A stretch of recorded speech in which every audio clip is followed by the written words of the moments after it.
Starting స్టేజెస్‌లోనే pain రాంగానే మనం ఏ pain అని క్లాసిఫై చేసి అది ఓకే సివియర్ కాకముందే తొందరలోనే రీచ్ అయిపోతే మీరు ఫస్ట్ నుంచే ట్రీట్మెంట్. సార్ ఇందులో నాకు కొన్ని డౌట్స్ ఉన్నాయి. సార్ పెయిన్ స్టార్టింగ్ పెయిన్ అయినా కానీ సివియర్‌గా థ్రాబింగ్ పెయిన్ ఉన్నా కానీ మనకి ఇమీడియట్‌గా సపోజ్ ఒక్కొక్కసారి మధ్యరాత్రి రావచ్చు, లేకపోతే చిన్న పిల్లలకి రావచ్చు ఆ పెయిన్. సో ఇమీడియట్‌గా అక్కడ హోమ్ రెమెడీస్ ఏమన్నా ఉంటాయా? లేకపోతే ఇప్పుడు మనకు మెడికల్ షాప్స్ అయితే ఆల్మోస్ట్ 24/7 ఉంటున్నాయి. సో అక్కడికెళ్ళి ఓవర్ ద కౌంటర్ డ్రగ్స్ ఏమన్నా తీసుకోవచ్చా? బేసిక్ పెయిన్ కిల్లర్స్ అనేవి వాళ్ళు ఇస్తారండి. అవి తీసుకోవచ్చు. అవి మోస్ట్లీ ఒక 2-4 అవర్స్ పనిచేస్తాయి.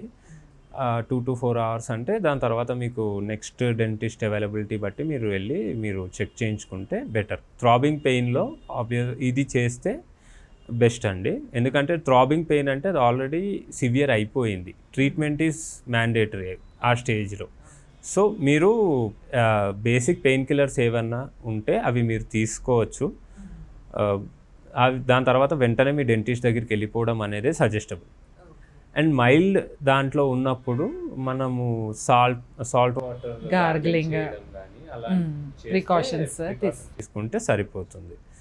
ఎందుకంటే మైల్డ్ అనేది ఎప్పుడైనా కూడా నేను మీకు చెప్పినట్టు just for some minutes or సెకండ్సే ఉంటుంది. అది అన్బేరబుల్గా ఉండదు. అన్బేరబుల్గా ఉంది అంటే అది ఆబ్వియస్గా డెంటల్ ట్రీట్మెంట్ అనేది రిక్వైర్డ్ దానికి. సో మీరు బేసిక్ పెయిన్ కిల్లర్స్ తీసుకొని వెంటనే డెంటిస్ట్ని రీచ్ అవుట్ అయితే బెటర్. ఓకే సార్, ఇంకొకటి ఏంటంటే విజ్డమ్ టీత్ లోపల స్ట్రక్ అయిపోయి బయటికి రాకపోవడం అవుతుంది. సో ఆ టైంలో పెయిన్ వచ్చేసి మనం ఆ విజ్డమ్ టూత్ని తీసేయాల్సి వస్తుంది. చాలామంది ఏంటంటే it's a myth or real నాకు తెలీదు, విజ్డమ్ టీత్ అనేది జ్ఞానదంతం. సో మన జ్ఞానం అనేది పోతుంది, లేకపోతే ఆ విజ్డమ్ టీత్ తీయడం వల్ల ఐసైట్ ఎఫెక్ట్ అవుతుంది, ఇలాంటివన్నీ చెప్తూ ఉంటారు. అది ఎంతవరకు కరెక్ట్? మరి అది 100% రాంగ్ అండి. 110% రాంగ్. ఎందుకంటే విజ్డమ్ టీత్ అనేది మన ఎవల్యూషన్ బట్టి, ఇప్పుడు ఫర్ ఎగ్జాంపుల్ చెప్పాలి అంటే ఒకప్పుడు జిరాఫీ అనేది నార్మల్గానే ఉండేదంట దాని మెడ. అది పైన ఉన్న ఆకులు తినడానికి అది కొంచెం దాన్ని ట్రై చేసి దాని వచ్చే తరాలలో అది కొంచెం మెడ వాడకం అనేది ఎక్కువ అయ్యి దాన్ని అందుకోవడానికని వచ్చే తరాలలో జనరేషన్స్లో అవి కొంచెం లాంగ్ నెక్ తోటి పెద్దగా జరగడం వల్ల అది ఎవల్యూషన్ అయింది అలాగా. సో సేమ్ తీరులో మనది కూడా, మనం ఒకప్పుడు పాతగా ఉన్నప్పుడు అడవి మనుషులుగా ఉన్నప్పుడు అప్పుడు ఏంటంటే మనము హెవీగా వర్క్ చేయడం వల్ల మనకి ఆ టీత్ అనేది యూజ్ఫుల్గా ఉండేది, స్ట్రెంత్ అనేది కావాల్సి వచ్చేది. సో అందుకని ఆ టీత్ అనేది ఎక్కువ పెద్ద మాంసం ముద్దలు అవి తినాల్సి వచ్చడం వల్ల అవి యూజ్ అయ్యేవి. బట్ మెల్లమెల్లగా మనం సివిలైజ్ అయ్యి మన ఫుడ్ హ్యాబిట్స్ అవి మారి చేసినప్పుడు ఆ టీత్ అనేది లేదు. అండ్ ఆల్సో మనకి తెలుసు పాత మనుషులు 7 feet 8 feet అలాగా ఉండేవాళ్ళు. ఇప్పుడు మనం 6 5 అలా. సో అదే విధంగా మన జా సైజ్ కూడా తగ్గుతుంది. సో జా సైజ్ తగ్గినప్పుడు ఏంటంటే దానికి బయటికి రావడానికి ప్లేస్ లేక అది లోపలే గ్రో అవ్వడం జరుగుతుంది. దానివల్ల విజ్డమ్ టీత్ అనేది ప్రెషర్ క్రియేట్ చేసి పెయిన్ వస్తుంది. అంతేగాని దాన్ని తీసేస్తే జ్ఞానం పోవడం అనేది ఇవన్నీ just not at all correct అండి, మూఢనమ్మకాలు. ఎస్ సార్, అదే myth or real, I was not sure. So అది మిత్ అనమాట. ఓకే.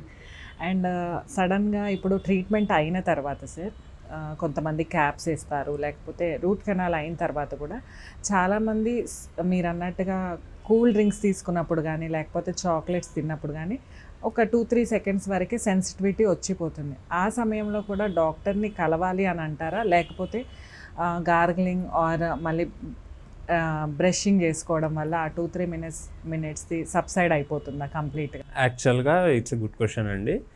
అందరూ రూట్ కెనాల్ అయిన తర్వాత సెన్సిటివిటీ వస్తుంది అని అడుగుతారు. బట్ రూట్ కెనాల్ అయిన తర్వాత పోస్ట్ ఆపరేటివ్ ఇన్స్ట్రక్షన్స్ మేము ప్రతి ఒక్క పేషెంట్కి ఇస్తాం. అది ఫాలో అవుతారు అవరు అనేది మనకి తెలీదు. అంటే ఎలా మెయింటైన్ చేసుకోవాలి ఆ తర్వాత? ఓరల్ హైజీన్కి మౌత్ వాష్ వాడండి అని చెప్తాము. అండ్ ఆ క్యాప్ పెట్టిన తర్వాత అది ఊడిపోకుండా కొన్ని ప్రికాషన్స్ చెప్తాము. మేము different types of post operative instructions ప్రతి ఒక్క పేషెంట్కి ఇస్తాం. యాజ్ ఎ డెంటిస్ట్ ప్రతి ఒక్కళ్ళు ఇస్తారు అండ్ ఇవ్వాలి. అది ఇచ్చినప్పుడు పేషెంట్ తన బాధ్యత అది మెయింటైన్ చేయాలి, మేము చెప్పినవి ఫాలో అవ్వాలి అని. ఒకవేళ అది ఫాలో అవ్వకపోతే ఇలాంటి ప్రాబ్లమ్స్ అనేవి రేజ్ అవుతాయి ఆబ్వియస్గా. సో ప్రాబ్లమ్స్ అనేవి రేజ్ అవుతాయి. సో ఆ ప్రాబ్లమ్స్ రేజ్ అవ్వకుండా ప్రికాషన్ తీసుకోవాలనేది పేషెంట్ బాధ్యత. ఒకవేళ రేజ్ అయితే you are always welcome. Dentists are available everywhere. సరే, ఓకే. నెక్స్ట్ వచ్చేసి ఇప్పుడు ఈ సెన్సిటివిటీ అనేది లేకపోతే పళ్ళ ప్రాబ్లమ్స్ రాకుండా ఎనీ స్పెసిఫిక్ టూత్ పేస్ట్ మీరు సజెస్ట్ చేస్తారా, లేకపోతే any specific type of brush ఇలాంటిది యూస్ చేస్తే మీకు పెయిన్స్ రాకుండా ఉన్నాయి, ఇలా ఏదైనా సజెస్ట్ చేస్తారా? ఇది నేను సజెస్ట్ చేయగలుగుతానండి. అంటే యాక్చువల్గా మనం ఇది కంపెనీని ప్రమోట్ అయితే చేయలేము. సో బ్రష్ అనేది ఎలా ఉండాలంటే స్ట్రైట్ ఉండాలి. బ్రిజిల్స్ అనేవి స్ట్రైట్ ఉండాలి. అది చాలా మంది కర్వ్డ్ ఇలా ఇస్తారు, మధ్యలో వెళ్తారు, క్రాస్ బిజిల్స్ అంటారు. అవన్నీ కాకుండా స్ట్రైట్ బ్రిజిల్స్ అనేది ఐడియల్ బ్రష్. అండ్ ఆల్సో దాంట్లో hard bristles, medium bristles, soft, ultra soft ఇవి ఉంటాయి. ఇవి చాలామందికి అవి రాసి ఉంటాయి కానీ ఏంటనేది అర్థం కాదు.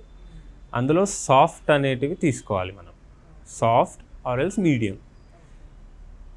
మరి హెవీ సెన్సిటివిటీ పేషెంట్స్ ఉంటారు, నేను చెప్పినట్టుగా జనరలైజ్డ్ టీత్ సెన్సిటివిటీ ఉన్నవాళ్ళు, అలా గమ్ రెసెషన్ ఉన్నవాళ్ళు, వాళ్ళకైతే మేము అల్ట్రా సాఫ్ట్ సజెస్ట్ చేస్తాం. బట్ రెగ్యులర్గా యూజ్ చేసేవాళ్ళు సాఫ్ట్ కానీ మీడియం కానీ యూజ్ చేస్తే మంచిది.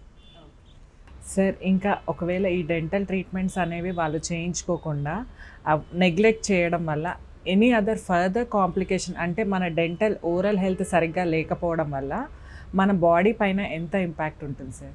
ఒకవేళ నెగ్లెక్ట్ చేస్తే కాంప్లికేషన్స్ ఎటువంటివి? ఇంపాక్ట్ అయితే ఉంటుందండి. ఎందుకంటే నేను ఒకటి నమ్ముతాను, oral health is a mirror of general health. Yes sir, yeah, అదే కంప్లీట్ హెల్త్ పైన. ఓరల్ హెల్త్ అనేది ఎంత ఇంపార్టెంట్ అనే దానికంటే ఎందుకు ఇంపార్టెంట్ అనేది మనం ఫస్ట్ ఆలోచించాలి. ఎందుకు అంటే మనము తినడానికి, కంప్లీట్గా ఎవ్రీథింగ్, ఓరల్ హైజీన్ అనేది, ఓరల్ క్యావిటీ అనేది యూజ్ అయ్యేది మనం తినడానికి అన్నిటికంటే ముఖ్యంగా. ఒకవేళ ఆ ఓరల్ క్యావిటీయే ఎఫెక్ట్ అయితే ఆబ్వియస్గా ఆ ఎఫెక్ట్ అనేది మన డైట్ మీద పడుతుంది. సో మన డైట్ మీద ఎఫెక్ట్ పడినప్పుడు ఆబ్వియస్గా మన జనరల్ సో ఇక్కడ అనేది బ్యాక్టీరియా ఉంటే అది క్యారీ ఫార్వర్డ్ అవ్వడము, లేకపోతే ఇక్కడ పెయిన్ ఉందని చెప్పేసి మీరు సరిగ్గా డైట్ తీసుకోకపోవడం. చాలామంది ఉంటారు ఇక్కడ పెయిన్ ఉంటుంది, నెగ్లెక్ట్ చేసి వాళ్ళు మెత్త ఫుడ్ తింటారు కానీ డెంటిస్ట్ని కన్సల్ట్ అవ్వరు. సో అలా అన్నప్పుడు మీరు తీసుకోవాల్సిన డైట్ ప్రాపర్గా తీసుకున్నట్టే కదా, అప్పుడు జనరల్ హెల్త్ అనేది ఆబ్వియస్గా ఎఫెక్ట్ అవుతుంది. సార్, ఇన్ని ప్రాబ్లమ్స్కి సొల్యూషన్స్ అండ్ ఇన్ని క్వశ్చన్స్కి మీరు ఓపిక్గా సమాధానం చెప్పినందుకు చాలా థ్యాంక్స్ సార్. మన ప్రేక్షకులు కూడా మీరు చెప్పిన ప్రికాషన్స్ అన్నీ ఫాలో అయ్యి వాళ్ళు బెనిఫిట్ అవుతారని హోప్ చేద్దాం. Thank you sir.